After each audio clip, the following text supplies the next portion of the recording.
The future of the Fast and Furious franchise remains as action-packed as its past, but plans for the Hobbs spin-off are now up in the air. The series, spearheaded by Vin Diesel as Dominic Toretto, has evolved from street racing adventures to high-stakes global heists and espionage.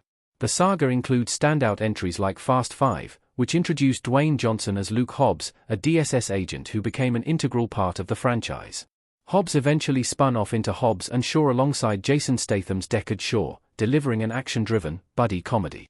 In an interview with The Hollywood Reporter, Hobbs and Shaw writer Chris Morgan discussed the uncertain plans for another Hobbs-centric spin-off.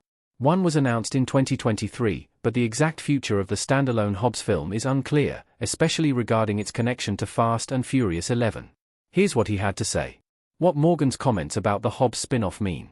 The future of Hobbs remains uncertain. Morgan's comments underscore the evolving nature of the Fast and Furious universe as it balances spin-offs with its primary storyline. Dwayne Johnson's Luke Hobbs became a fan favorite after his introduction in Fast 5, and his character's chemistry with Statham's Shaw in Hobbs and Shaw brought a new dynamic to the franchise. While Hobbs and Shaw featured a self-contained narrative, its success paved the way for potential sequels, with Johnson confirming Hobbs' return in a post on X Twitter last summer. However, it's clear that plans for a Hobbs-led film to precede Fast 11 seem unlikely.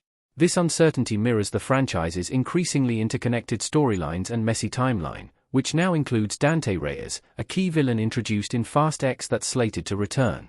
At the very least, Johnson and Morgan's latest collaboration, Amazon MGM's Red One, demonstrates the duo's ability to craft action-packed narratives beyond the Fast and Furious world. Our take on Morgan's update for the Hobbs spin-off. Is there room for a fresh take on Hobbs' storyline? Dwayne Johnson as Luke Hobbs with a concerned look on his face in Hobbs and Shaw. The lack of concrete plans for Hobbs and Shaw 2 signals that Universal may still be figuring out how best to use its powerhouse character in the lead-up to Fast 11. Audiences would undoubtedly love to see The Rock return to the screen, but trying to balance another standalone project alongside the main saga's finale risks spreading the franchise too thin. Fortunately, Morgan's involvement affirms that whenever the next chapter of Hobbs' story arrives, it will deliver the same larger-than-life action and humor that fans have come to expect from the Fast and Furious franchise.